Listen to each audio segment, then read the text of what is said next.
Наконец родилось новое поколение отцов. Они не просто зарабатывают деньги для семьи, но исполняют обязанности, которые раньше приписывались только женщинам.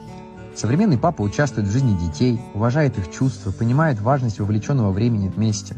Он может работать каждый день, но он также знает, что как только он выходит из офиса, он попадает на другую работу – быть папой. Если описать отцовство одной фразой, она будет звучать так: «Я жутко устал, но я никогда не был таким счастливым».